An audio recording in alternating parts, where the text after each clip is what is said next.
we'll give you something to give. They went and gave us Ready, it's going. most of us were college graduates. So they Good evening, everyone. Good evening.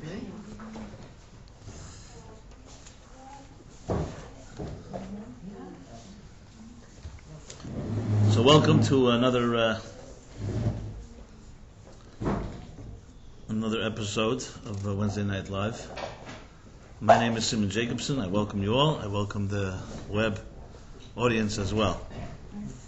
Tonight I'd like to address I would say one of the more hot or controversial topics, which is really something that I've been asked many, many times about. It's controversial in one way, but it's also extremely relevant, maybe to some of you here, and I believe to everybody in one way or another. And that is the issue of bad religious experiences. Bad religious experiences.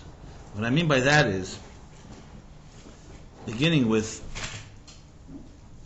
people who may have grown up in a secular home, secular environment, and at some point in their lives were inspired to explore, to search for their so-called roots, tradition. This is true, frankly, for all people. It doesn't have to be necessarily Jewish, but obviously my focus here is specifically about the Jewish journey. But as I said, the message is really universal to all. So they begin exploring these roots, and people go at their own different paces, and some choose to embrace Jewish observance, the different levels of it. Orthodoxy, ultra-Orthodoxy, and they are drawn into different communities, because part of being observant is to be part of a community, which means there's a synagogue, there are holidays, there are services, prayers.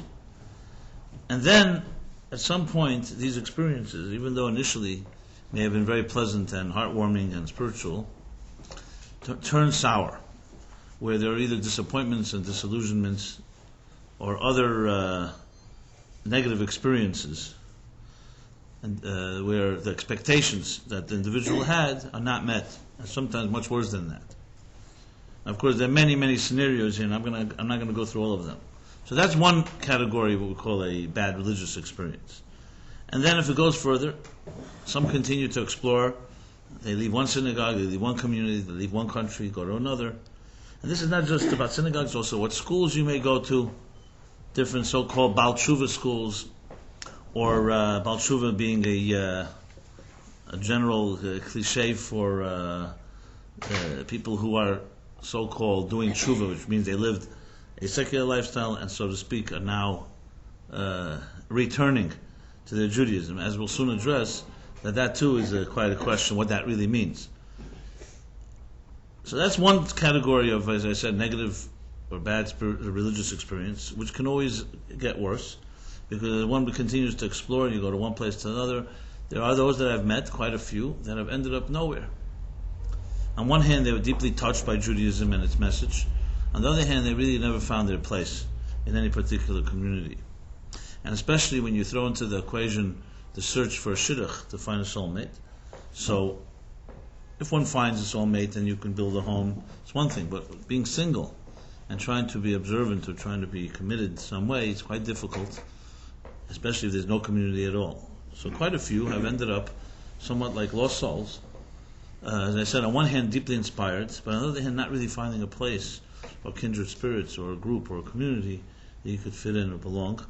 And many of those that you thought you fit in really ended up disappointing and not living up to standards when you start seeing some of the politics and some of the what initially you may see a lot of beauty. When you get closer, you start seeing that people everywhere have pettiness and all kinds of other called primitive or not such refined mechanisms. So this is definitely an issue that is not really discussed much, because people are uncomfortable speaking about it. Obviously, rabbis and teachers and synagogues are not going to speak about a problem that they themselves may be part of. since I don't have a synagogue, nor really a say, official community, I'm just like out there in cyberspace. So I can talk about it, less risk, so to speak.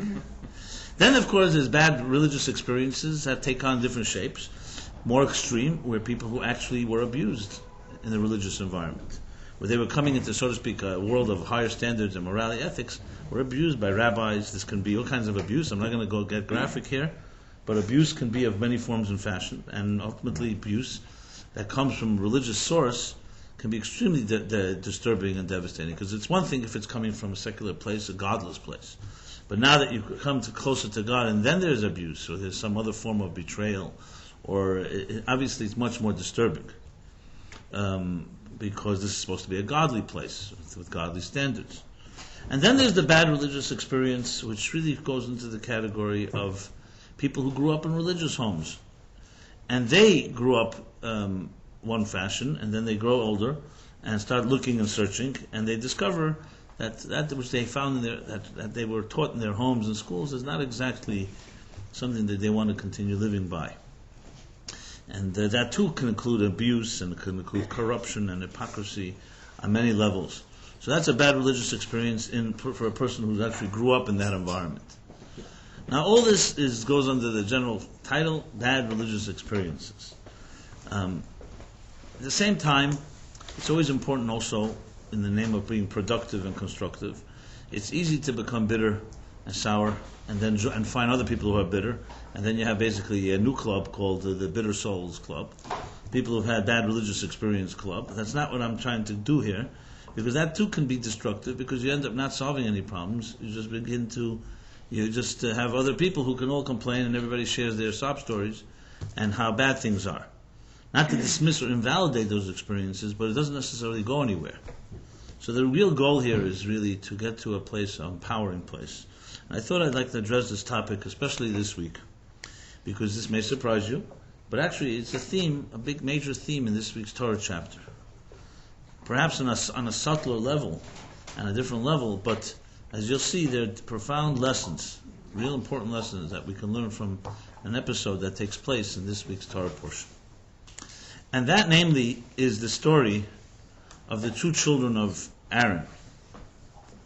So to just quote a little from the Bible this week's Parsha Shemini.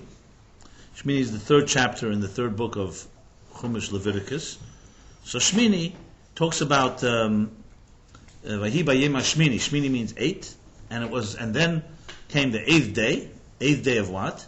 Last week's chapter talked about the dedication of the temple. If you may recall that in the chronology of the story, the Jews, after they left Egypt, just to put it all in context, and then 50 days later received the Torah. And then close to a year later, from when they left Egypt, almost a year later, they were instructed to build a Mishkan, which means a place where the divine presence rests. V'shachanti b'sochem, God rests there. A Mishkan is a temple, a sanctuary. This would become the model that would later become the temple in Jerusalem.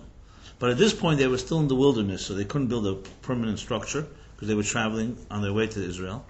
So they built a temporary structure. It was called a portable sanctuary, a Mishkan, which was made it wasn't made out of permanent materials like bricks and foundations and wood. Instead, it was made out of material, actual material, and skins and things that could be easily transported, easily erected, easily put up, and then like a tent. Actually called Ohel Moed, a tent.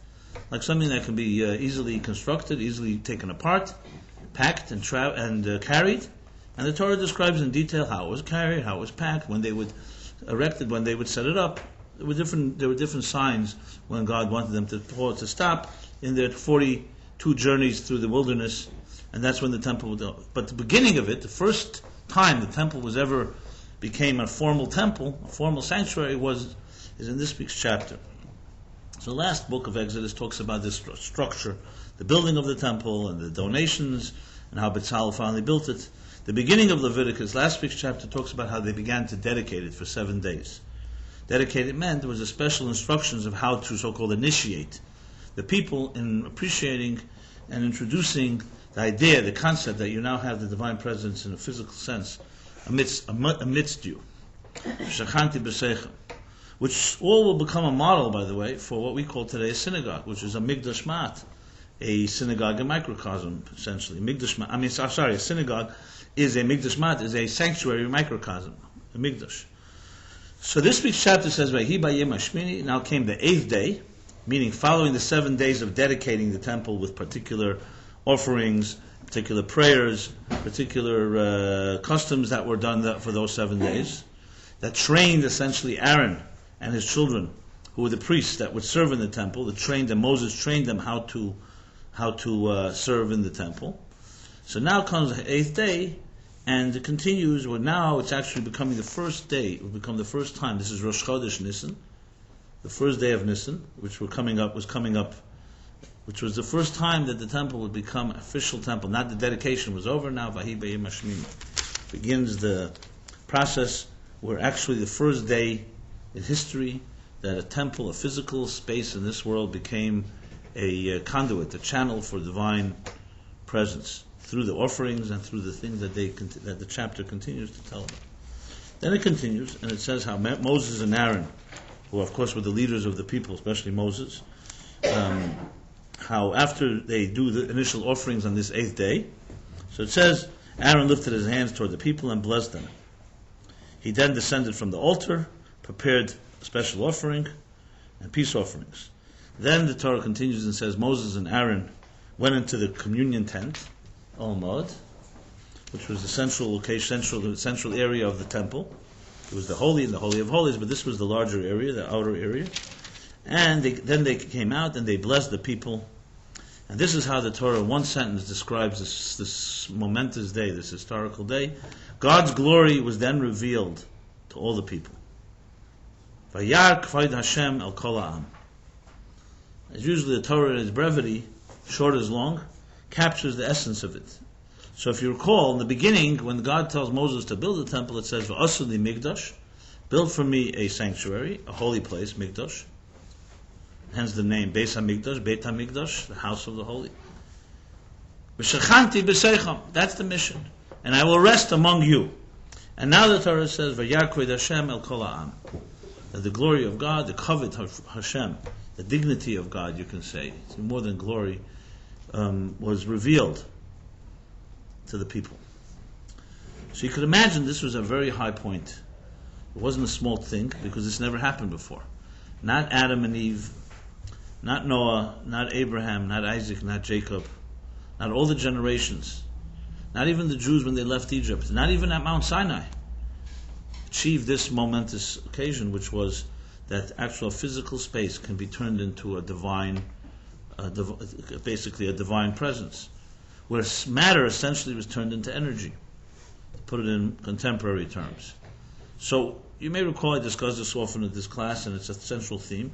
At Mount Sinai, the great event of Sinai was that Sinai married heaven and earth. It gave the human being the power to transform the material existence, our material existence, into something spiritual. Before that, the Medrash says there was a rift, there was a split, a schism, that separated heaven from earth. Heaven from earth meaning here the spirit from the spiritual from the material. So there was a certain limit. It was only that high that a human being could reach. At Sinai, that rift was repaired. There was a bridge created, where from now on we can actually transform this material existence into a spiritual environment. The consequences of that are not small. It essentially means that we don't have to escape and live an ascetic lifestyle to connect to the divine. There are spiritual systems that demand, or even logically will argue, that in order for you to reach spirit, we have to negate, we have to avoid, we have to deny the material. Many Far Eastern disciplines are based on that principle. And you could even argue the merit of that, because the material existence, whether it's an illusion, or it's ego-driven, or it's selfish, narcissistic, in a way is antithetical to anything that is spiritual and giving, and seeing so-called the higher unity. The fragmented materialism of our universe and of our needs, in many ways, are antithetical to the spiritual unity of seeing the light, so to speak. So you could argue that ultimate goal, if you really want to reach that type of higher truth, you have to some way deny this material world. And there are levels, different disciplines argue different levels of how much you must deny or reject. Some in extreme would be extreme asceticism, a monk lifestyle, where you literally separate yourself and you're just completely involved in prayer and meditation and communion and so on. And others, more moderate forms of asceticism. But no matter how you twist it, it's always some form of asceticism, some form of compromising the material universe. So in a way you can say till Sinai, from a Torah point of view, that was the way it worked. Look at Abraham, Isaac, and Jacob. They all chose to be shepherds. They did not engage the material world, they were shepherds. Shepherds was true, not ascetic in the fullest sense of the word, but it was somewhat spending time in the meadows and the fields while the sheep are grazing, and they prayed and meditated and spoke to God, and God spoke to them. One could argue it would be impossible to be able to be immersed in so-called Wall Street. Maybe that's not such a good name to use these days, but in the marketplace, the realities on the ground, and still maintain and still connect and grow with spiritual integrity, one could argue is a very difficult process. So that's all true and fine until Sinai. The Torah says that at Sinai that changed. That God instilled in the universe a power that was always there, mind you, but we weren't able to access it, that lays dormant within materialism, that in this material world, in this table, and these chairs, and the work that each of us does, and the things that you do, and even on the physical level, lies enormous spiritual power. And it's up to us, and we have the power and the ability to access it and to let it free. Essentially, this is the concept in Kabbalistic terminology, what we call bir hanetzutzis, the elevation, the refinement of the sparks. That within all of material existence lie divine sparks, to the point that the Kabbalists will say that the higher the spark, the lower it falls, which really basically saying that the more materialistic it is, the more powerful energy it has.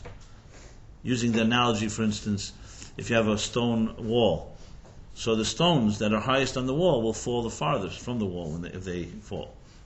So in a sense, the most powerful sparks lie in the most material parts of this universe.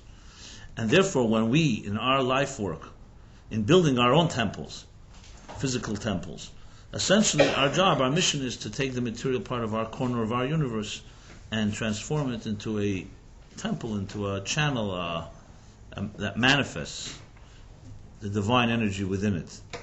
That's called elevating, refining, setting free, redeeming the sparks. Sometimes redeeming the sparks. Pidyon shvuim, it's a form of freeing hostages. The sparks are like hostages. They're held hostage in the material universe.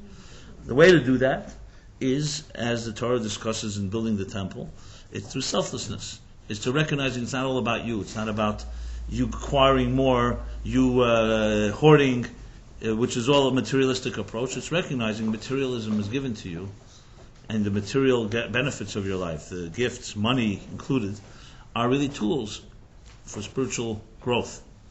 So that's a key component. So to go back to the temple, so Sinai gave us this power. But when did this happen in history for the first time? It's in this week's chapter, in this day, this 8th day. Rosh Chodesh Nisan, the 2nd year after the Jews left Egypt.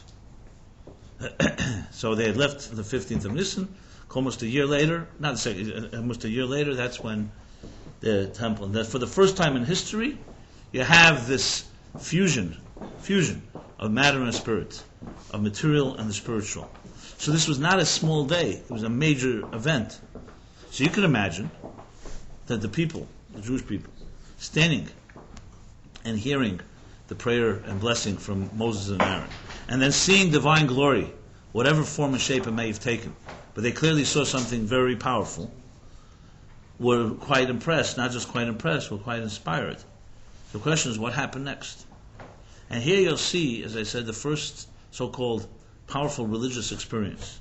So while it's true that Adam and Abraham and prophets and the greats before this day all had their spiritual experiences, all their so-called religious experiences, Adam and Eve, of course, in the Garden of Eden, when they speak to God, God speaks to them. Abraham, when God repairs to him. But nevertheless, it never had quite this impact, because then as Hasidic thought and the mystics explain, it was still mostly on the spiritual plane. It was not really on a material plane. Abraham was a spiritual person. In a sense, he had been able to suspend his material self to be able to communicate with God. But here it was the first time that it actually happens on a material level, because you're talking about a temple, a physical temple. It wasn't just on the mountain or in a meditation or in a prophecy or in a vision. This was a very physical experience. So that's what makes it unique. So the question is, what happened? And you'll see, from what happened here, we'll have unbelievable lessons of how we, each of us, can learn how to truly experience the divine in a healthy way. And we'll address, of course, the direct issue that I began tonight, which is bad religious experiences, and bad influences, and environments, and communities, and so on. Now, of course, we can't compare our own experiences, as I'll qualify a little later, to necessarily this height of spiritual revelation, but the Torah is meant to be a lesson to us. Though, yes, our experiences may not be quite standing in the temple and seeing the divine glory quite as it happened then. Nevertheless, in a subtle form, in a more milder form, each of us has similar experiences, as I will discuss. So let's continue and see what happened. So what happened? What happened was, let me continue the next sentence. God's glory, as I said, revealed to all the people. Okay. Is this a suspense mounting here? Huh? Well, if you read the Torah last year, you would know. But they tell the story of one of the children who got angry when they were reading about Joseph. How Joseph goes out to the fields to find his brothers, and then, of course, you know the story that happens that his brothers, of course, capture him and they want to kill him, and then they kidnap him, and then they end up selling him into slavery, and everything's downhill from there. So one of the children learning Chumash came to them. They say, what's the matter with Joseph? Didn't he read last year what happened to him? Why is he going again to the field? So nevertheless, we're supposed to live with this every year in a new fashion, as if it's just happening now. And every year it's a new type of experience. And yes, we don't really remember how it was back then. And in general, as we all know in our own healthy and unhealthy ways, we repeat patterns all the time. There are many things that we've learned from, and we think, I'm never going to make that mistake again. And then, hey, you do exactly the same thing again. Sometimes different names, different characters, different places, but more or less the same pattern. So, what happens? So the Torah continues. Fire came forth from before God and consumed the offering that Aaron had just made an offering. When the people saw this, they raised their voices in praise and threw themselves on their faces. They basically bowed in complete awe. Because it wasn't, as I said, just a spiritual experience. It's one thing you have a vision, an epiphany, personal. Here it was a collective experience. And even though Sinai was obviously the biggest experience of all history, but as I said, Sinai was not transformed. Afterwards, they left that place and they moved on. We don't even know exactly where Sinai is. But here, it was in a physical sense. It was a physical offering, an animal offering. It was a physical temple. They saw something that was very much part of their lives. And as I said, when they saw the fire consume the offering, they were completely blown away. They raised their voices in praise. In Hebrew, the expression is vayarinu, which is sometimes even the word used rina for song. They broke out in song, basically. And I'm just looking at the translations, the different translations, I'm assuming. Let's see. Kaplan translates praise. What does he say here? Just a moment.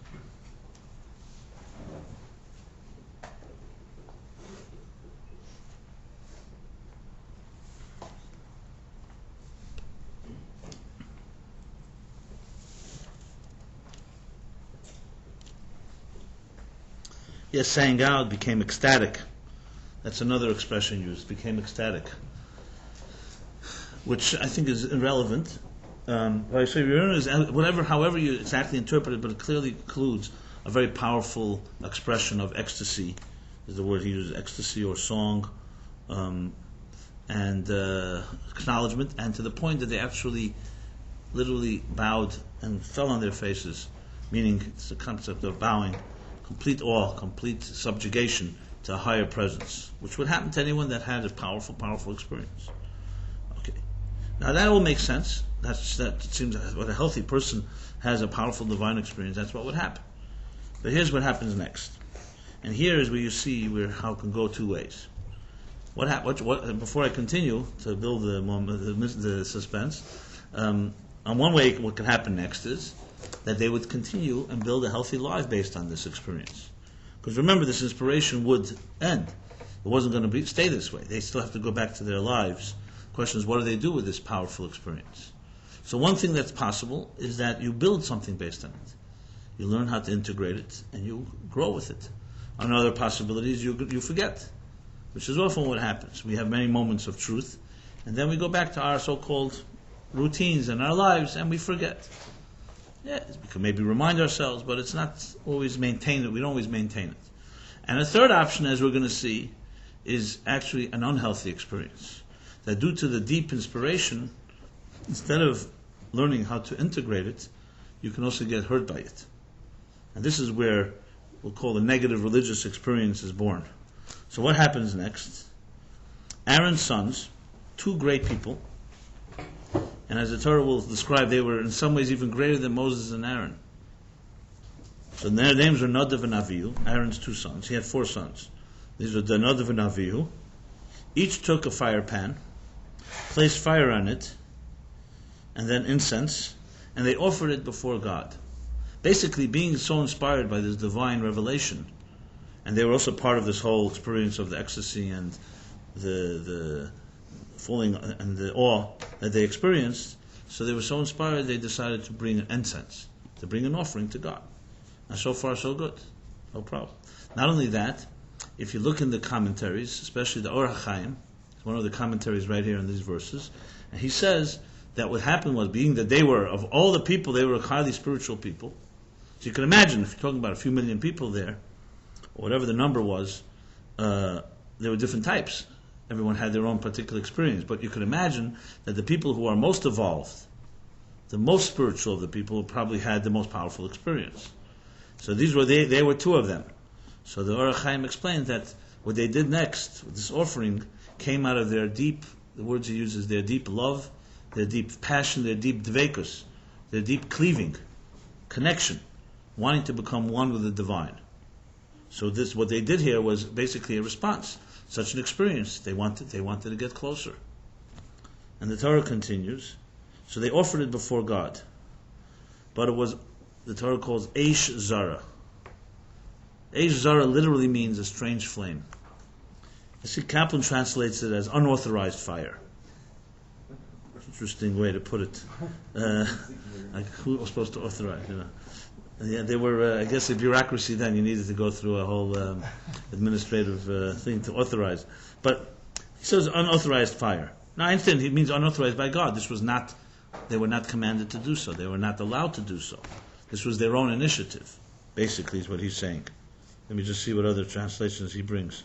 In general, just for the record, translation-wise, Hebrew, of course, is hard to translate. But I find that Kaplan is usually most precise in the words and usually gives several options. Whereas other translations, they choose one and they go with that. Not to suggest it's not the right translation, but if you really want to see the diversity, the different ways of translating based on different commentaries, he usually gives a good compendium of that. So what does he say? How's it spelled? Zara? Eish Zara. Zayin Reish Hey. Like Zar. Zar is strange. Zara, strange. So, okay, unauthorized, ECC, Exodus, Ramban. So, okay, he writes, some say they wanted to make use of sacrificial methods that had been in existence before Moses received God's instructions. He means that from Josephus. Okay, fine. But regardless, Eish Zara, the Hebrew, definitely Zara is the word used for strange. In this context, strange fire, I wrote an article about it a few years ago. I think I equated it with, not that they necessarily did it that way. Sometimes people couldn't use drugs. Is a strange fire. It's like a strange psychedelic experience or other forms of drugs. And this, of course, addresses that as well. It can be driven by a good intention to try to reach a deeper place beyond the doors of perception, as Blake wrote. And so Nadav and Avihu, not that Havdla, I don't want to make the comparison, but in their own level, they did something on their own initiative. And then what happens next? So they brought this, as he puts it, the strange fire, which God had not instructed them to offer. Well, the Torah says that specifically. Shalait Sivos, they were not instructed to do so. And what happened next was tragic. Another fire came forth from before God, and it consumed them. So they died before God. The Hebrew, V'teitzei eish milfnei Hashem, v'teichel oisam. V'teichel literally means consume, but also v'teichel can actually mean, you say in Hebrew, echila means to eat. It completely consumed them, in other words. And they died before God. See, the key here is it says they died before God. It doesn't say they just died. They died before God, and that's why the Orach Chaim makes such a fuss about the high level of spirituality they were at. This was not some type of dying before God, like they did something disgraceful or defiling the temple, as Lahavdil Titus later would do of Rome. They didn't do something that was inappropriate. On the contrary, they were coming with very powerful, healthy intentions. They were inspired by a very powerful experience. Everything here was pure. We're not talking about some people who came in and decided to use the temple for their own selfish needs. It has nothing to do with selfishness in that sense. It was all about their wanting and need and wanting to get closer to God. However, they went too fast and they went unauthorized. And basically, their own intentions was their own undoing. They wanted to get so close to the fire that they got consumed by it, basically. So you see here, a fire came from God, but you have to be careful not to get into the fire. You could watch it, you could be warmed by it, not warmed, warmed with an M, warmed.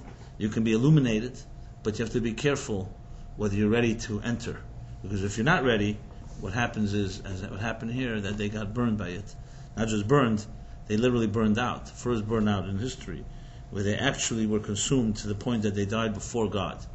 So their death, as Moses would later say just finish this, what happens next, Moses says to Aaron, this is exactly what God meant when he said, listen to this, I will be sanctified among those close to me, and I will thus be glorified. So how's Moses' reaction to the father who just lost his two sons? He was like consoling him. He was saying, this is what God meant, that I will be sanctified by those close to me. That these two brothers, Nadav and Avihu, it was out of their closeness that caused them to enter and ultimately be consumed. And then the interesting final statement here is that Aaron remained silent. Father Aaron, he heard what Moses said, but he remained silent. And that silence, which we'll be discussing as well here tonight, lies, of course, volumes and volumes of messages, the silence. He didn't disagree. If Moses, his brother, told him this is what God meant, that the close ones will sanctify me, so obviously Aaron acknowledged that. But he was silent because the whole episode, the whole experience, was one that really elicits silence more than anything. Or silence rather than words.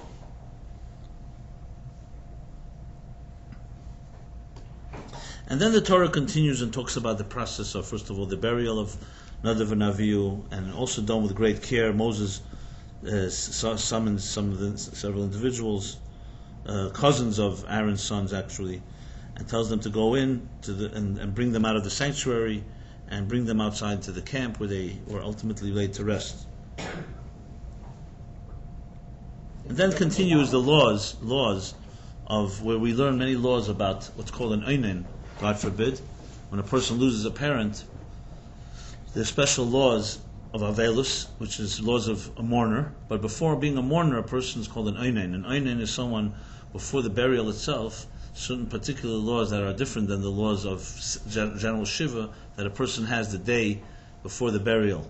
And the specific laws which are really derived from all of here, from this story. So what I want to focus on is here, number one is, okay, so we have, as I said, a deeply spiritual experience that leads to a tragedy, essentially. And even though Moses acknowledges and says that this came because of their closeness, a form of sanctification. But what really lies behind the story? What really happened here? So what happened here was, as I said earlier, was two individuals who were extremely highly spiritual individuals, highly divine people, driven by pure intentions, were so inspired, but they forgot the discipline, and they forgot that maybe they weren't ready. In other words, sometimes you can see something powerful in your life, and it can touch you deeply, but if you're not ready to integrate it, you have to go step by step. Because if you don't, the fire itself, the thing that is so powerful and is so healthy, can end up destroying you.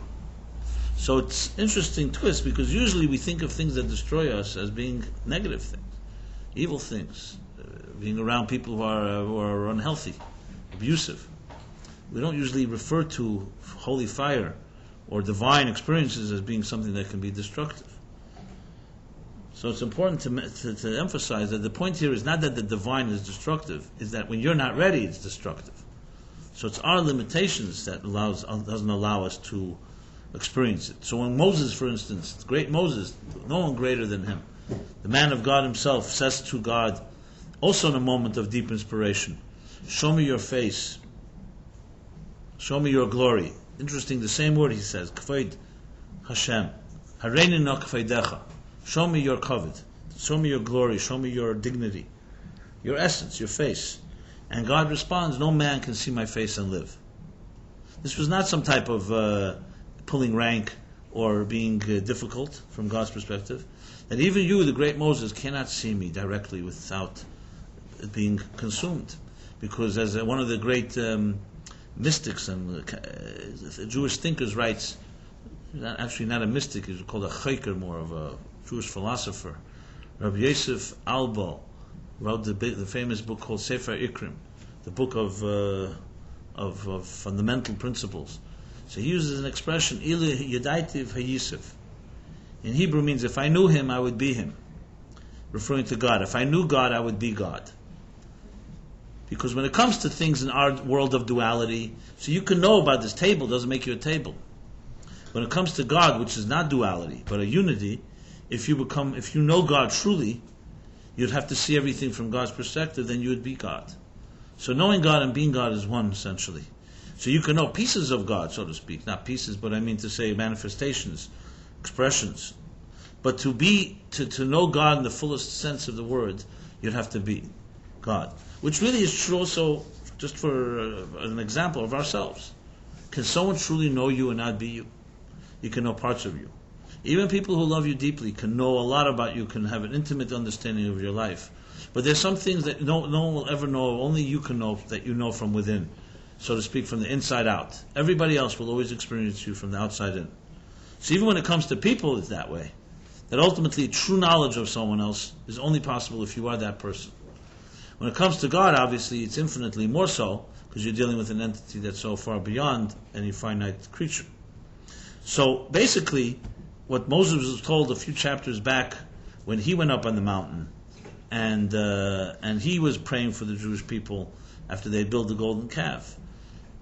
Well, he wisely asked God. He didn't just barge into the Holy of Holies. And God said to him, no man can see me and live.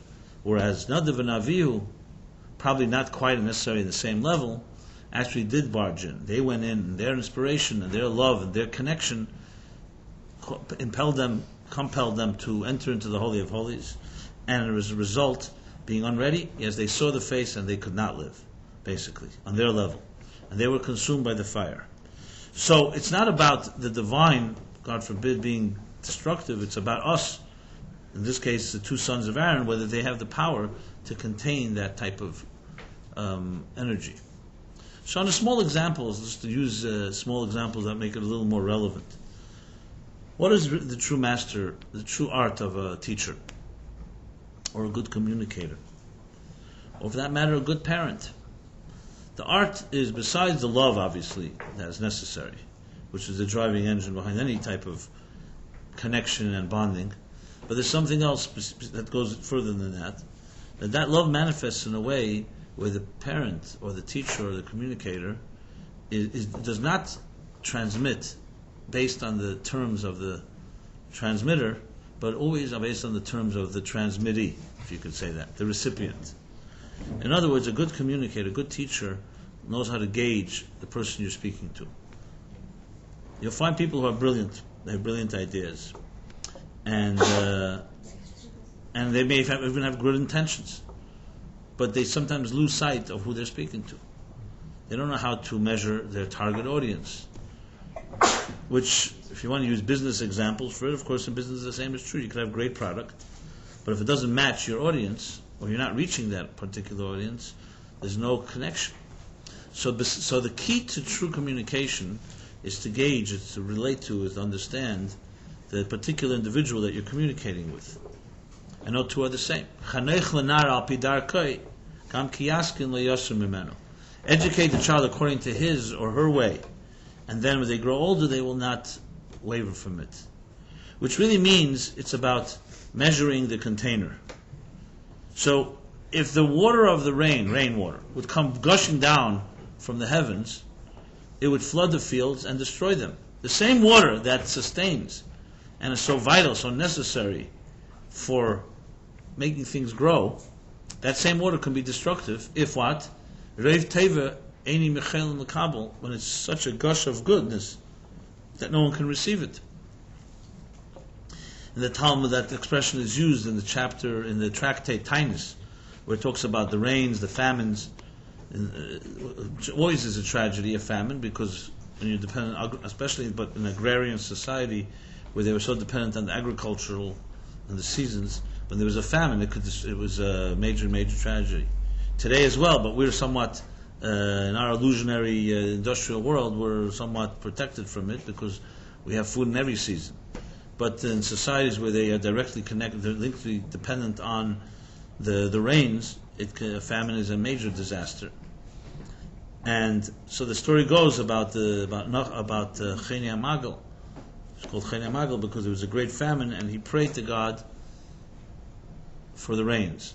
He finally prevailed, but the rains started coming down in floods. They were drowning the fields. So he had to have pray an additional prayer to ask, and he said, Reiv teva ein yechelim l'kabel. Too much good we cannot receive, cannot contain. So if you have a cup, you want someone to pour you water that fits into the cup. If you pour too fast, too much water, what will happen? You'll end up with no water. Try it out. That experiment. When you get home tonight, turn on the faucet full force, put a cup there, just like that, you'll end up with almost no water in the cup because it's pouring so fast it just doesn't let anything remain. So the key is that the transmission be so-called spoon-fed, and to fit the needs and the parameters of the container. This is called in Kabbalistic language Eres B'Kelim, where the light is contained by the Kelim. What happens when the light is too strong? What happens? So either, as I said, it spills out and the container remains empty anyway, or what's worse, it breaks the Keli, the container. And here is the concept in Kabbalah of what we call the breakage of the containers. You may have heard the expression Shvirat HaKelim. Shvirat HaKelim, literally breaking of vessels, of containers. And it's referred to, actually, and associated with Nadav and Avihu, that the light was too strong for the containers. So the fire consumed them. So why was it called a strange fire? Strange to them. The fire itself, to the one who's able to contain it, is not strange at all. But if you can't relate to it, it's strange. You're not ready for it yet. You have to work harder to build your containers, to expand them, to contain the light. So what's the true process of education then? The process of education is slowly as I said, spoon feed the child. You teach them stage by stage. As the child masters, as the student masters the first stages of a comprehension, then you see the so-called containers expanding, that you can give more light. And even in the light that you're transmitting at this moment also contains deeper levels, of course. But the student is not overwhelmed by it. What happens with time is as the containers expand, they're able to contain much more light, to the point that one day the student can be just as great as the teacher, if not greater. And all this would not have happened had it gone too fast, had the process happened too quickly. So the irony or the paradox here is that pacing it is vital for the success. If you, with good intentions, say, you know what, maybe the student is ready for more than they may think they are, and with good intentions, you may end up destroying to the point where the student will never be able to expand the containers, because sometimes it's irreversible. For instance, of someone brilliant overloads the person he's communicating with, then there's some damage can be done, not necessarily physical damage, but the person may not want to go there again, or they may be so overwhelmed they can't entertain the possibility to engage this level of type of discourse. So this critical pacing is vital to the whole process of absorbing and ultimately integrating. Now, I can't tell you how many pages and pages, thousands of pages are written on this theme, especially in Kabbalistic and above all Hasidic thought. On all levels, this is how God communicates with human beings. This is how human beings should communicate with each other. This has implications in every area where we interact with each other. From education, as I mentioned, to love, how we love each other. Sometimes a person can really have deep love inside of them, but it's all about them, and they're wanting to give, and not recognizing the other person can't contain so much love, or there has to be, can frighten somebody. It's not just about you. Love is also about understanding there's another individual who has to be able to receive it. So it could come from a very good intention, but if it's not done, paced properly, it does the same type of damage. As I said, the list goes on. You can apply this to any area, literally any area. Communication, love, education. You can find even business models for this. How you, for example, develop branding in a company. How you communicate to audiences, to people. If you overwhelm, you ultimately always do more damage. The key is to know how to go fast enough, but not too fast. Sometimes you can also go too slow as well. So of course it's a constant balance and monitoring that's necessary. And sometimes you may hear the expression where you say chesed and gvura, they balance each other out. Chesed is just outpouring of kindness and love, and gvura is the discipline, the measuring, the tempering that makes sure that the chesed is contained properly. Again, the goal here is not to stop the flow. The goal is to contain the flow, to absorb it, that it can do something for you. So when it comes to Nadav Avihu, they are like the classic example of Shvirat HaKelim in this earth. Great lights, but the light was too strong for the containers at that moment. So when Moses says, this is exactly what God meant, that these are people who sanctified, so in the process, something deeply was taught to us, how strong divine light can be. But they unfortunately sacrificed themselves in the process. But obviously, this becomes a lesson for the generations, because as the Torah continues, it tells us later how God says to Moses, and Moses tells Aaron, now that we've seen what has happened with your two sons, now we know and we learn how to enter the Holy of Holies. So from this story, the second part of it, continues in this chapter and also 2 chapters from now. Achrei Mois means after the death of Aaron's two sons, talks about all the laws of Yom Kippur, how the high priest was instructed to be very precise in how he entered into the Holy of Holies. All this we learned from because we saw how people entered in the wrong way. Now, this is not to say, you could argue, did Nadav and Avihu sin? Did they do a sin or not? Some say it wasn't a sin at all. Some say the problem was it was too big of a mitzvah. Even a mitzvah also has to have its limits. It can't be too holy. Others do say it's a sin because the bottom line is they were not commanded to do so. They were not instructed to do so. They went on their own volition and ended up, as I said, getting killed, which was not definitely. Torah never allows anybody to commit suicide. Well, it wasn't intentional, but to kill themselves, to be harmed in the process is always considered to be something wrong with that. Except 3 instances where a person has to give his life. That's not relevant to this discussion. So, ultimately, you could argue Nadav and Avihu were also somewhat selfish. Not in the regular conventional term of it, because they didn't do anything here for selfish gain, in the sense financial gain, or abusing anyone, or hurting anyone. But you could say they were spiritually, in a way, selfish. Instead of having the humility to ask and to wonder, maybe, are we ready to go? They just went right into the temple, the Holy of Holies.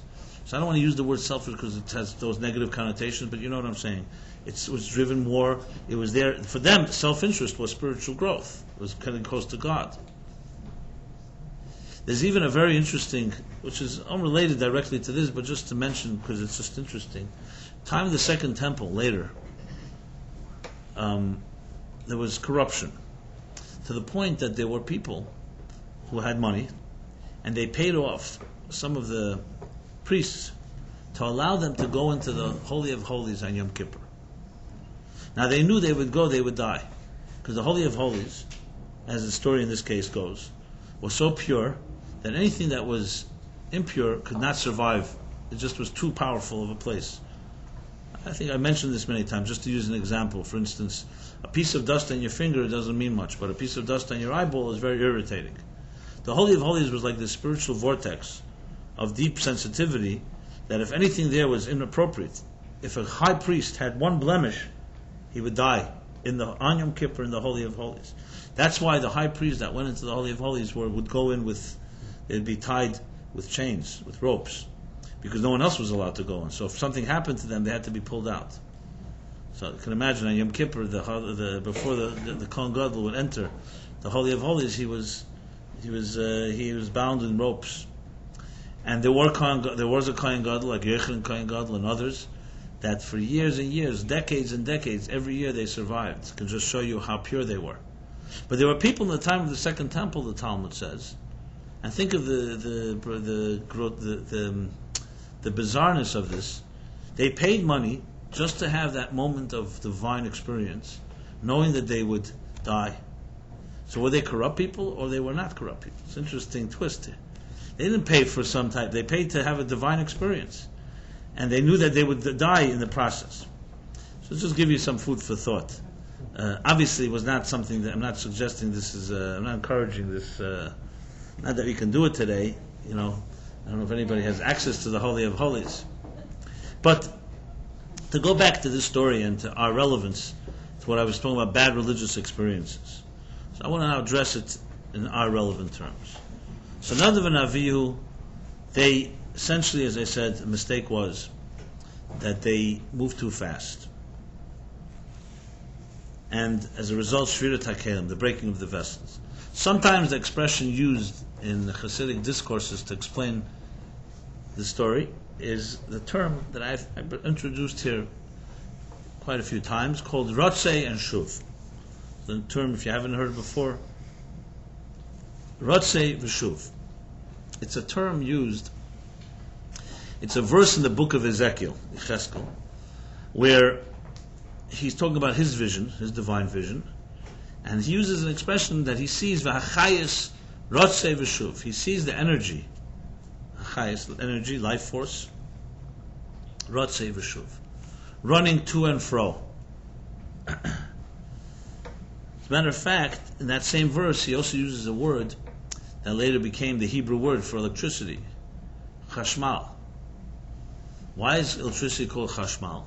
It comes from a mystical vision of Ezekiel, who saw, he says, the energy flowing back and forth. Electricity is basically a polar, the two poles, negative and positive. You'll always see the symbol of lightning as an example of negative and positive energy. So chashmal is used in that verse, and that became the root why we use chashmal in Hebrew for electricity. So what's rotzei v'shuv? Rotzei v'shuv literally means to run. Rotzei, you can say, is rotz, to run, and shuv, to return. But a little more sophisticated English, it really means rotzei is a form of yearning for something, deeply yearning and wanting something, passionately wanting something. And shuv is the ability to contain it, to integrate it. Sometimes rotzei can be defined as tension, and shuv as resolution. You'll see in all healthy life experiences, for any of us, you always need a measure of tension and a measure of resolution in your life. People who have too much tension and less resolution, there's too much anxiety. And there are people who have too much resolution and not enough angst, not enough tension. And those people are usually complacent and lethargic, don't get anywhere.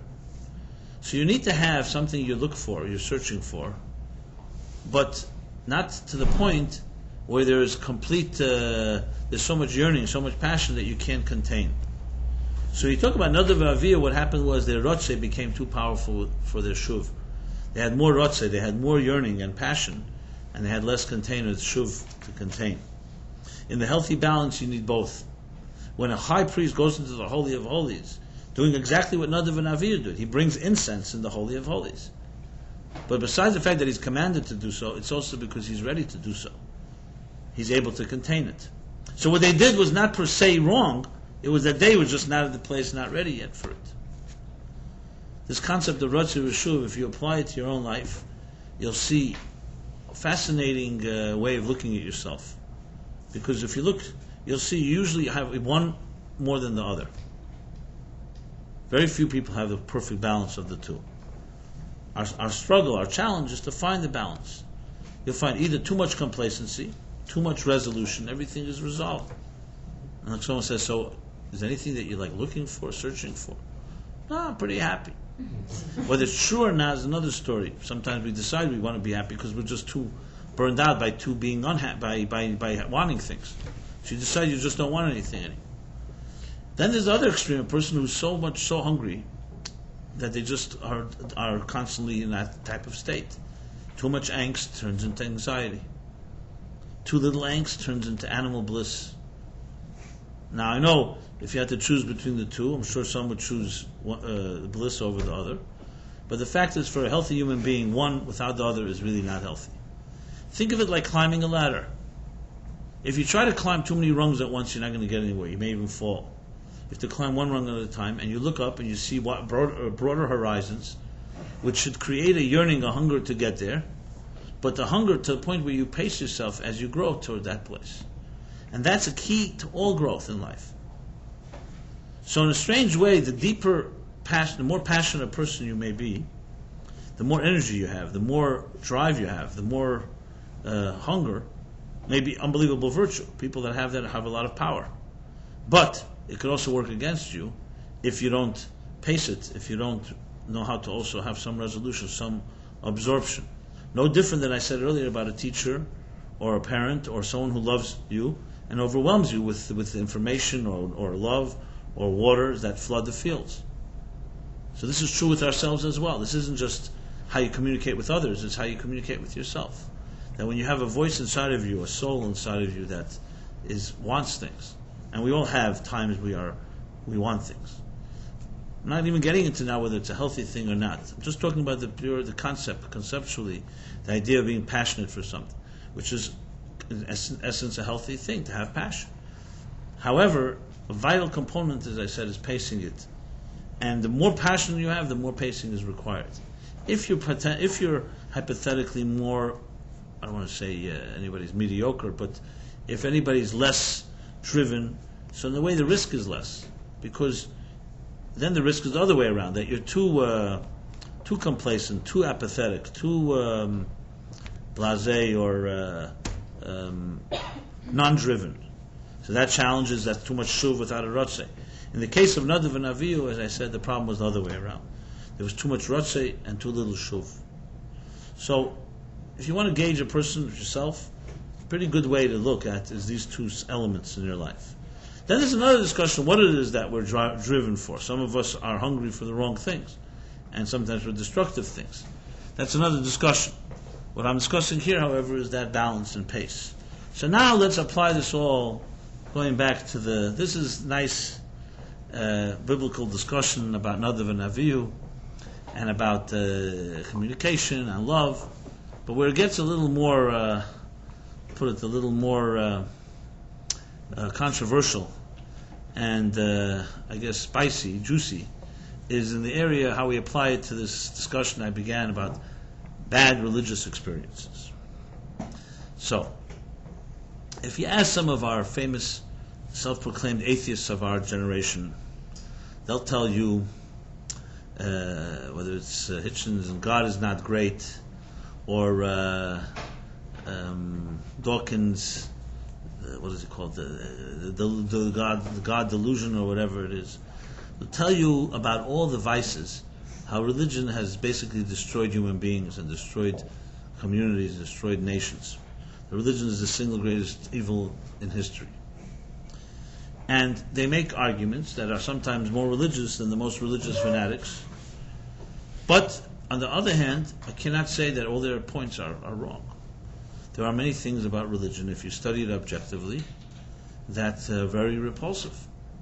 When you see, for example, what people did to each other in the name of God or religion, some of the worst things were perpetrated. Until this day, we are dealing with a radical dimension in Islam, fundamentalists that feel that to kill others and kill themselves is part of a type of holy war. I'm not getting into how many there are that way, whether it's all of Islam or not, that's not relevant. There are definitely people that think that way and have changed the landscape of the world as we live in as a result. But they're not the first, to be honest. There were those that were much worse than they. When you think of some of the Christian crusades, especially in the Middle Ages, that were waged, it was essentially the same idea. By the sword, to force religion down other people and literally kill anyone that will not comply, did not baptize themselves or convert to their way of thinking about God. It's very relatively new, the concept that we in the United States have and has spread throughout the world, the idea of all people are created equal, and freedom of religion, you can choose to believe or not believe, or how you want to believe, on what level. It's a relatively new phenomenon, just a few hundred years old. But if you look at the history, talking about millennia, you see religious wars in the name of religion, in the name of God. Then they asked Chao En-lei, the Chinese leader. So when Nixon went there and China first opened up, China has a very ancient civilization, far longer than the West. So reporters, journalists asked him what he thinks about the American and French Revolution. So he said it's too early to tell. That's interesting, So the concepts of as what we take for granted were not the story of history. So if you think of it that way, you could make a strong argument religion has been a major force of destruction. What about on an individual level? One could also make that argument. And don't leave here before I finish, because I may end up sounding to you like one of these atheists. So I have a second half of this. I'm saying this also to the web audience. But I'm first playing the devil's advocate. I think it's appropriate. The word devil's advocate, devil, here is good. On an individual level, you can say the same is true. Some would strongly argue that religion is driven by the C word, conformity. It demands, by its inherent rules, a conformist attitude, that these are the rules of God. If you break them, you'll be punished. If you break them, you break the community, you break family, you break homes, and so on and so forth. I mean, I may be simplistic in the wording, but the idea is that essentially individuality and just your own free-spirited search for things does not work in the context of religious context, because religion has requirements. And to defend religion, some will say, and it's not what I would say, but this is some would say, well, you know something, that may be true, but if you weigh the two, letting everybody in this world doing whatever their heart desires, as opposed to creating some type of moral, higher divine law, I prefer, or maybe we may individually not prefer it, but it may be more logical, you have to compromise certain of your own so-called self-interest for the larger good of the community, or the larger good according to God's law. So arguments can go back and forth, but you could also argue, then where do you draw the line? So what happens to our individuality based on that? Even though that may be true, so what does that mean? That we all basically have to annihilate our individual interests and our creativity and that free-spirited nature that we have, all in the name of a higher law? And then, of course, the bigger question, who decides what the higher law is? What happens when two religious communities, each one says, well, I know what God wants, and the other one says, I know what God wants. So then we're back to square one, where they end up massacring each other. Everyone's claiming that they're speaking in the name of God. So yes, an argument could be made if we actually knew what God said, if everyone can agree that this is what God said, an argument could be made that sometimes you have to sacrifice certain self-interest for the higher good. Everyone would argue that, even the atheists would argue that. That's basically the rule of law in the United States. There's certain things that are just not permitted according to law, even though you may want to do it because it hurts others or it hurts the collective good. For example, the government will insist on preventing someone from committing suicide. Even if the individual has no family and no children and no one dependent on them, they'll mobilize the police and the fire and then the fire department and spend resources to not allow someone to kill themselves.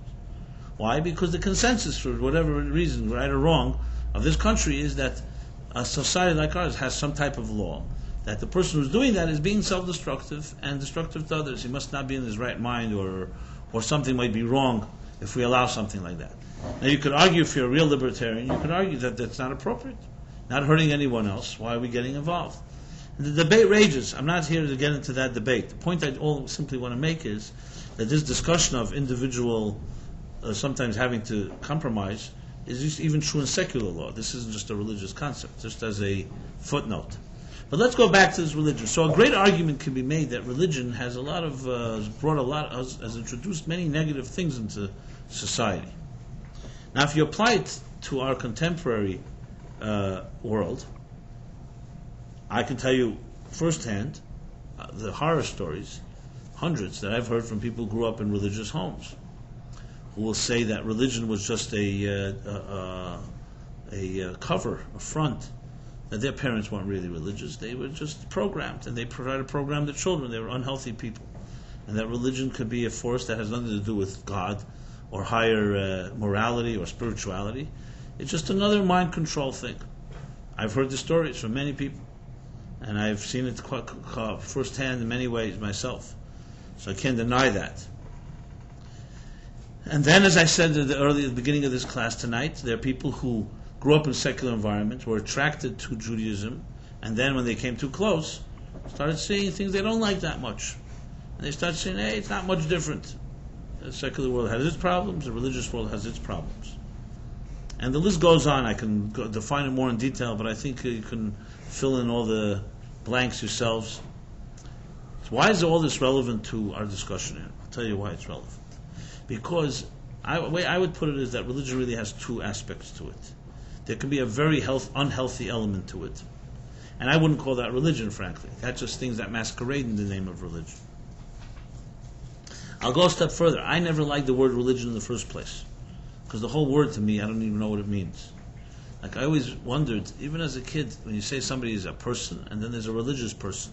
So what does that mean? So one person is human, and the other person is not human but religious? Like, if religion is reality, and like makes you more of what you should be, then you're more human. Why is it called a human being and a religious human being? Religious human being almost sounds like a superimposed adjective that's like suggesting something of an aberration. Would be, to me, if God has any meaning, God has meaning is that God created the human being in the divine image, and when you live up to that image, you're being the most you can be, not some other thing.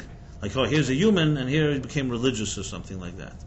So the word itself, to me, is a very strange word. It's an adjective that suggests something else than what it really should be. It should be like, it's being the most human you can be, the most divine you can be. So the word to me in general is a very strange word. I just wanted to say that as a qualification.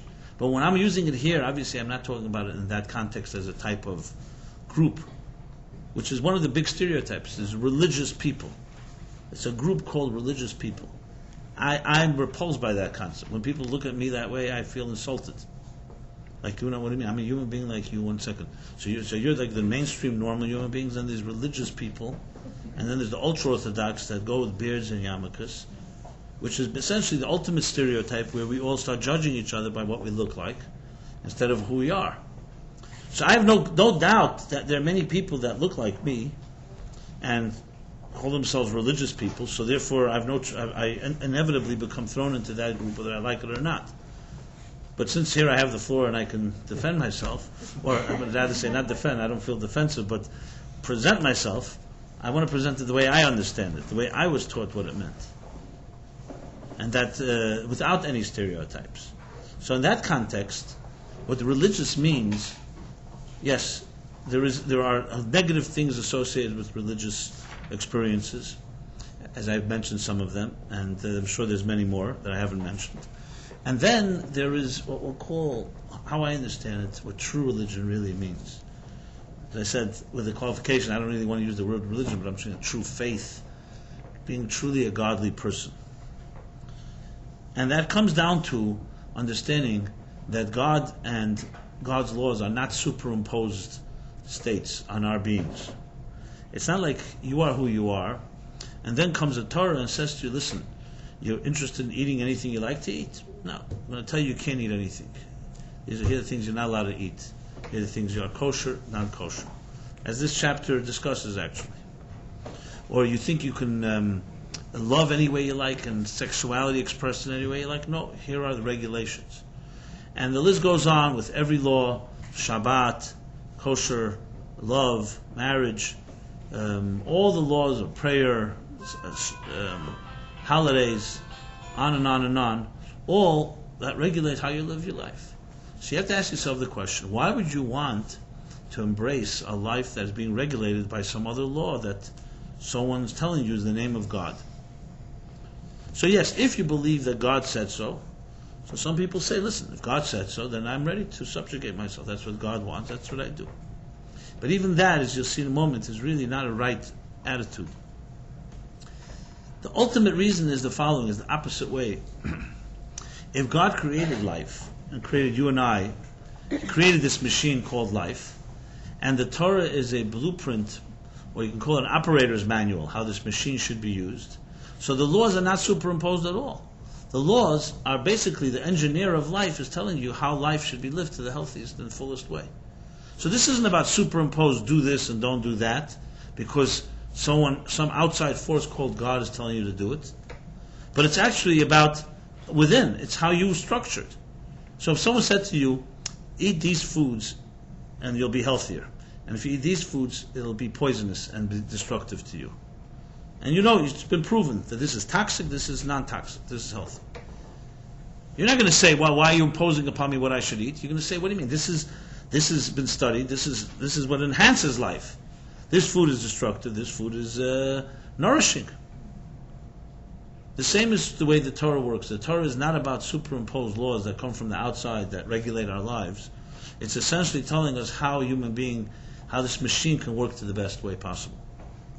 And if one relates to it from internally that way, it's a whole different experience. Then you wouldn't even call it religious. You'd call it being human, being the best you can be, being me. What greater thing can a person be than actualize who I am? That's what the Torah comes to teach us, how to actualize who you are, and not to do things that will undermine who you are. Now, you may not appreciate it right away. That's why you need to study it, step by step. So this is what I would call a true religious experience, a divine experience. The problem with communities and synagogues and many of the environments, and without mentioning names so there's no Lashon Hara and no one should be offended, because everyone could always say what I'm saying is referring to a different synagogue, you know?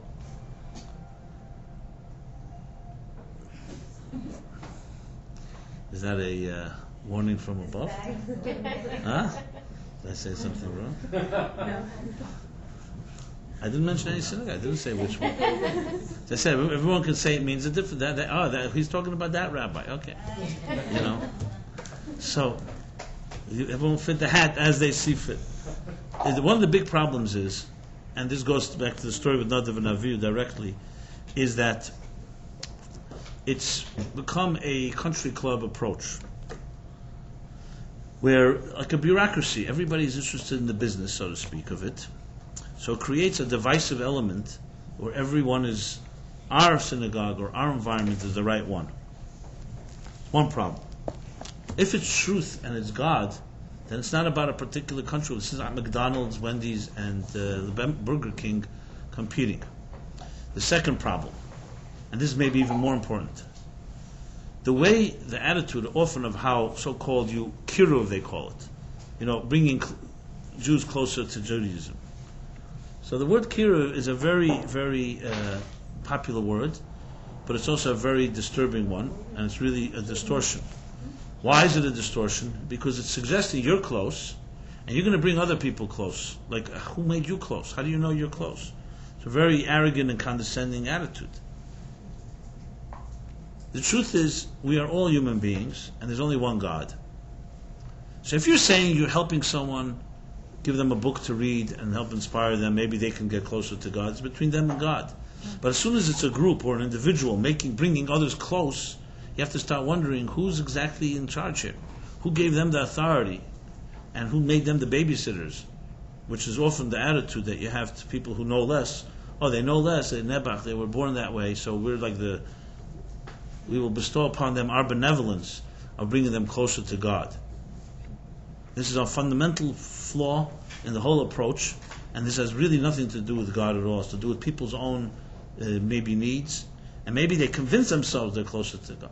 A third problem is this: the people who feel that the whole idea of doing mitzvahs in this world is about like a frequent flyer club. You collect points. You collect points, and you do this, you get more points, you do less points. What point? The points for Olam Haba, for the world to come. So it's not about bringing the divine into this world and transforming this world. It's about more points. So of course, a guy grew up in a frum world. He has already many more frequent flyer miles. Now you, who secular person who doesn't have the points yet. So here's how you can accumulate points faster. But if you understand life, that God put us all here, and we did not choose which child should be born into which home. Why some children are born into so-called observant homes, and some are born into secular homes. This is God's plan. Maybe everybody has a role here to play in revealing the divine. It's not about how many points you have. Maybe the person who was not given that many spiritual opportunities has more points than everybody simply because of their challenges. I don't even want to use the word points.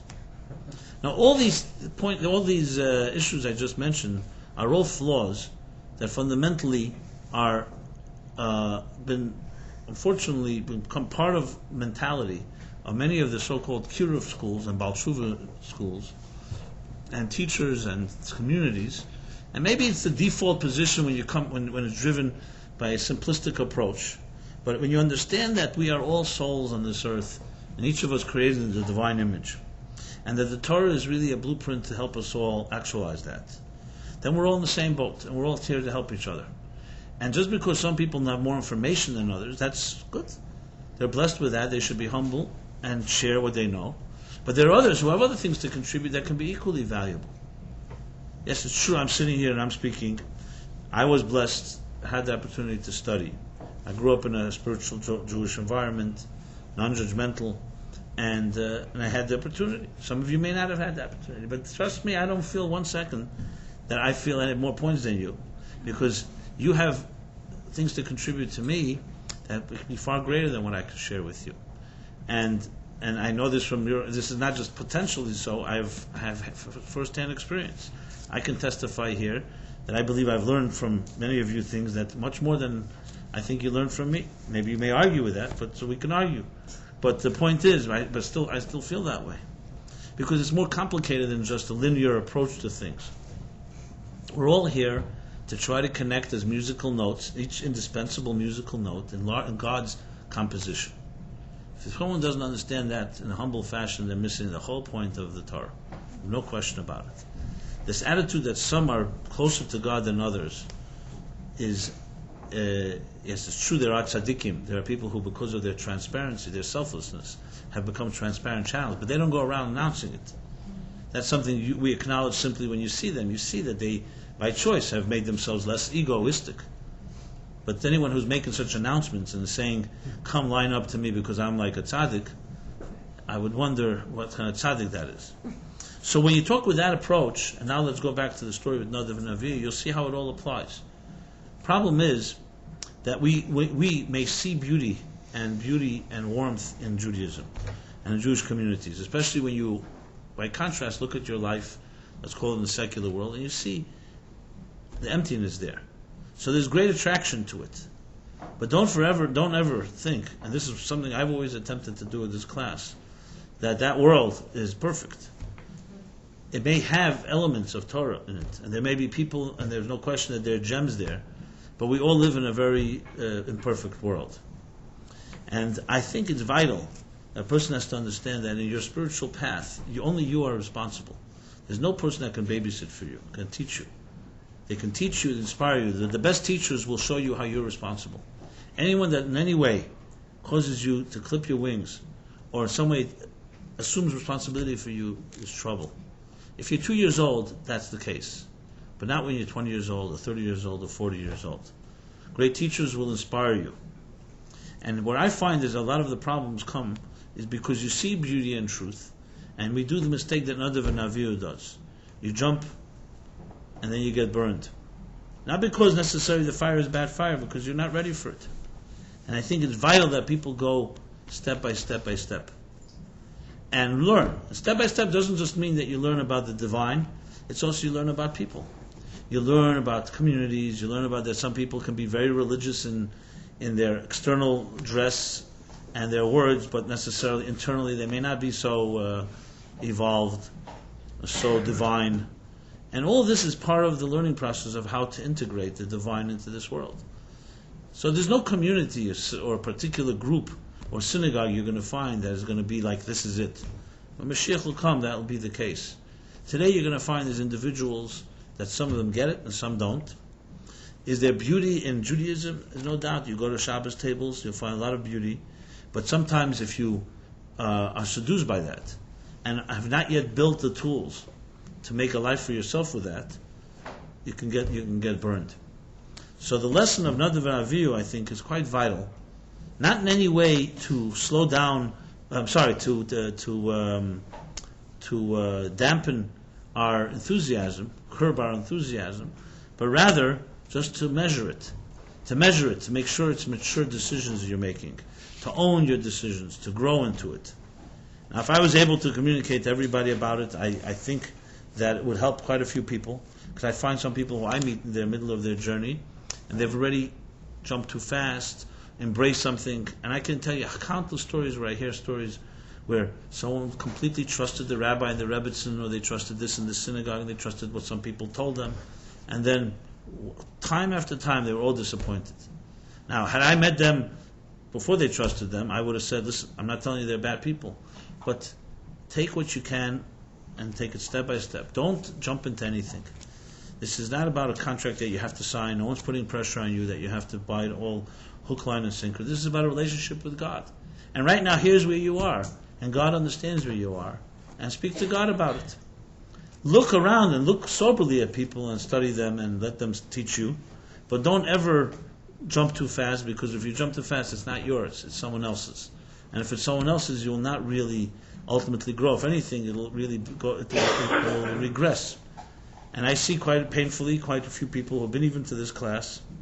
And I clearly told some people, do not do certain, don't go so fast, don't become so religious. And they ended up being mezuzah kissing. They couldn't find enough mezuzahs to kiss. And just to use as an example, I have no problem with kissing a mezuzah. I think it's beautiful.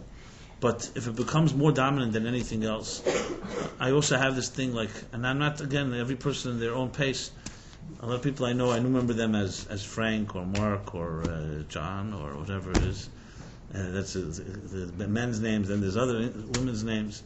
And then they come to me that their name now is Pesulei Dvora or something. No problem, I always respect it. But I said, do you mind if I still call you Elizabeth or whatever? I say, you're a rabbi, you started my whole journey, how could you do that, And I try to explain it to them. I said, look, you were once Elizabeth, right? There was a part of that life. What do you think? You're going to amputate your whole past? I remember you then. I thought you were a very nice person then too. Now that you grow, great. Again, I don't want to dismiss Hebrew names. It's not at all what I'm trying to say. But it becomes sometimes a point where you have to earn your way when you're ready to use a Hebrew name. When your whole life is through and through divine, and you can show that you paid the price and you own it, then there's no problem. But if it becomes more important than the rest of you growing into that, then there's a certain dissonance. There was a man who came once to the Rebbe, and he comes in. So first time he came from London. His name was Zalman Jaffe.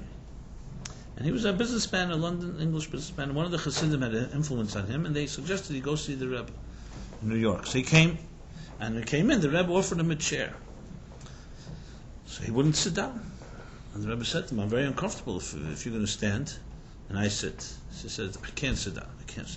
The Rebbe says, why can't you sit down? Just tell me. He says, I can't tell you. I promised I wouldn't tell you. The Rebbe said, listen, I won't tell him if you don't tell him, So he says, well, the chassid, whoever the chassid was, told me, when you stand by a Rebbe, when you come into a Rebbe, you have to stand. A chassid stands in front of the Rebbe. So the Rebbe smiled and said to him, you think you're a chassid already? Because you came in here. I said, you have to earn your way to be a chassid. You sit. And when you become a chassid, then you'll stand. Okay? In other words, so that's what he did. Then at some point, I guess he just made the decision. You have to earn your way to... Now again, I'm not suggesting here, I'm not telling anyone any rule, what you should embrace, what you shouldn't embrace. I'm just talking about a general principle of life. You have to remain human and remember that God loves you on all levels of your life. Now that you have more awareness and you're inspired by something, absolutely. Look, here, another Vanaviyu, they saw the fire of God, they saw the glory. They were also deeply inspired. And they actually had containers. They were not newcomers. They paid the price heavily. These were great, great people. Yet even for them, they went a little too fast, and look what happened. So how much more so we can learn for ourselves. Now the point of the message here is not about going slow. The point is that owning it, having the humility of recognizing that just because you got inspired doesn't mean you're there already. It just simply means that if you're really inspired, so now pursue it, explore it, own it. And as you own it, it becomes part of you, integrated in your life. And this is, I'm concerned with it because I see, with good intentions, rabbis and rebbitzins and teachers and synagogues, they want membership or they want people to come in. And I'm not even saying that in a negative way. And they may even mean the good intentions of the people. But there's not enough emphasis on teaching people how to integrate it. And ultimately, the long term, I'd rather hear somebody went slower, and at the end of it, they own it, and live now healthy lives and built homes and so on. Don't have to keep running to their rabbi every time they have a question about every detail, than someone who jumped in all of it, because usually what happens is a few years later, they're not necessarily in that place. I hardly find somebody stays, there's no plateau like that. And I remember a guy came to this class, he was a stand-up comic, and he would, and he began to keep shot. He started this class, studying this class. And he began to go to different tables, homes for Shabbos, Friday night. And he liked it, and he came to consult with me. He said he has a dilemma. He really likes Shabbos, and he wants to embrace it. However, his work, being a comedian, is Thursday, Friday, and Saturday night, the bookings. He doesn't know what to do. So I thought about it. It was years ago, and I told him the following. I said, look, there are going to be rabbis that will tell you. I never have a simple answer anyway, so it wasn't yes or no. I said, there will be rabbis that will tell you that, listen, God said in the Torah you have to keep Shabbos. God's the one that provides parnasa, livelihood. There's no way that if you follow God's will, He won't protect, He won't provide for you. I can't argue with that, I told him. But I don't know if you're ready for that. Truth. Then there are rabbis that will tell you, listen, we can find loopholes, the microphone, some say it's not such a prohibition. Some say you walk to the place, you get paid after Shabbos. We'll tailor Shabbos to your needs. And anyway, you never grew up with Shabbos in the first place, so it's not so bad. At least you're doing it in the spirit. You'll eat sholent, so etc. I'm just giving examples. And I said that approach, of course, I absolutely don't agree with, because that's what he tailors Shabbos to everybody's particular needs. So I'm going to tell you the third answer, which you're not going to like. I'm telling you now, but I believe is the true answer. My answer is the following: I will not tell you what to do. You're going to have to answer that question and take the responsibility yourself. I can teach you what Shabbos is. I can teach you the consequences of keeping Shabbos, the consequences of not keeping it. But whether you should embrace it or not is your decision. You're an adult, and you have to make a decision. So he says, why can't you just tell me the first, I just want to have your push, your blessing, encouragement. And I said to him, I'll tell you why. Because I may tell you to keep it, and you'll say, oh wow, Rabbi Jacobson told me to keep it. God told me to keep it. And not to say I'm God, I just meant two votes. And you'll have, in your mind, in your heart, you'll feel you made a deal with God. You keep your Shabbos, and God's going to take care of you. Then months may pass, and let's say it doesn't work out, that your parnasa is being supplemented, and your pocketbook is starting to pinch, and then you're going to get angry at God and at me. I don't really care about me, but you're going to get angry that God didn't didn't complete his end of the bargain. Because that's what people do. And that's my concern. So if you make the decision knowing full well what you're getting into, and yes, there are risks, and I'm not saying God won't provide, but it doesn't always work the way you think, and sometimes there are different challenges that we have, and so on. It doesn't always work exactly as you think it's going to work. And also, this is Shabbos. What else do I know about your life? I don't know. For all I know, you're doing things that are so antithetical to everything else, and not that I'm judging you. But hey, you like Shabbos. It felt good to you. It's like a nice warm table. They sing. There's good food. It feels like home. All good things. Anyway, of course he was upset. He didn't like what I said. And let me tell you what happened. He did not listen, which is fine with me. He kept Shabbos, which one would think, wow, I should have been ecstatic. And I didn't mind. I knew that he was. And I thought, great. That's his decision. But I was, in my mind, I thought, okay, let's see. And what happened was, that's exactly what I predicted happened. A few months passed, and things weren't going. It wasn't being booked. Didn't find alternatives, and he got really angry. He got angry at everybody, all the rabbis in the synagogues, and at me. Again, it doesn't bother me that he was angry at me. That was not the issue.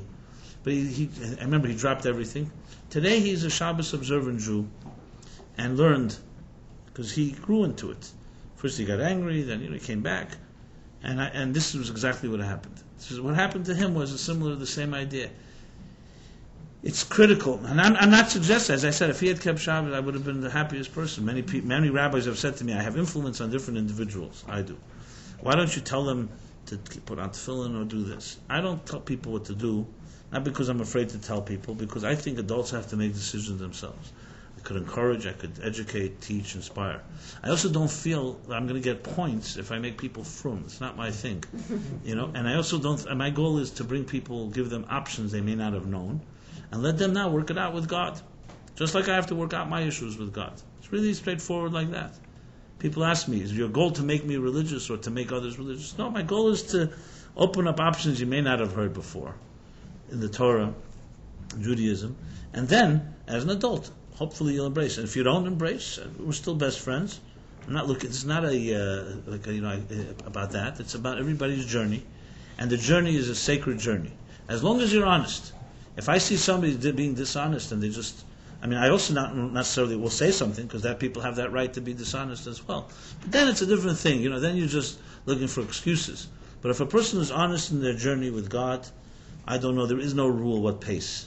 Every one of us has a different pace. Two people, you can't expect that two people with different backgrounds and different personalities have to go exactly the same speed. This isn't a selling shoes, where you expect someone bought one pair of shoes, you hope that in the next quarter they'll buy another pair of shoes. This doesn't work that way. This is a number. It's not a numbers game. It's a complex relationship with the divine. It's about a complicated journey, and as long as we are going with good, open hearts and with an honesty and integrity, that's what we're asked for. Some have to go faster. Great. Some people say to me, I'd like to go to Israel, go study a few months. What do you think?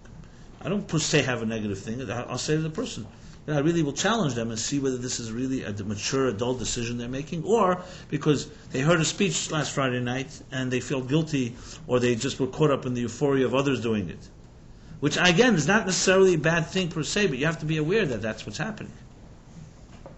But not just to go into this type of cloud nine and illusions. It's critical to be realistic. At the same time, absolutely inspired. That's why I think it's a balance, and it's not one or the other. So practically, I would advise all of you, if you're touched by the fire, in one way or other, not to get burned by it, you have to talk to someone that's objective. Find someone you can trust. Find someone that trusts you, more importantly, and your tools. Not someone who's going to tell you what to do. I think you should do this, I think you should do that. And you can tell how a person will ask you questions. If they just tell you yes or no, do this, do that, it's usually not a good sign. They'll ask you questions. Where do you stand? Where you're up to? I remember when one guy, where I almost fell off my chair, when he told me, he used to come to this class, and I knew he had to go a very slow pace. Today he's an observant Jew, married to a beautiful woman, they have a beautiful home with a child and so on. But it took years. He had to go at his pace, and that was fine. One day he calls me, he's moving to Jerusalem. And this guy was a hotshot in Hollywood, in the music world, and I said to him, and I said, yeah, I bought a house in the old city and I'm moving. And I said, what? And he's the guy that asked me years earlier, are you expecting me one day to wear a long black coat and move to Crown Heights? And I said, if you do that, I'll never speak to you again the rest of my life. So now he's telling me he's moving to the old city in Jerusalem. And I said to him, so why there, of all places? Like, can't get closer to the... He says, listen, you taught me about this. I got inspired. Now I want to have box seats. Yes. He wants to be there right by the... So I said, anyway, I said, I disturbed. I said to him, listen, you're going to just drop your whole life, in California, in LA, and all that. He said that. But after I spoke to him for a while, I saw that it was definitely coming from a healthier place, and it wasn't like I met him after a week. This was knowing him over 8 years. So, it's not like he needed my blessing. He was doing it whether I agreed or didn't agree.